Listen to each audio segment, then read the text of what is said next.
Mga ka-G, alam mo bang yung kasabihan na life begins at 40? Yung akala mo na halfway through ka na sa buhay mo, ngunit doon pa lang pala magsisimula. Sa ating gospel ngayong araw, narinig natin na tapos ng mangisda sila Pedro at naghuhugas na sila ng kanilang mga lambat.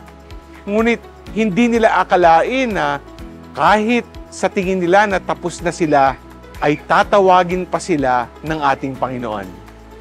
Ganon din sa buhay natin. Maaaring isipin natin na matanda na tayo. 40 years old na, 50 o senior na, katulad ko. Marami ka nang nagawa sa iyong buhay. Ngunit hindi natin akalain na may ipapagawa pa sa atin ng Panginoon. Tumatawag ang Panginoon sa hindi natin inaasahang oras at panahon.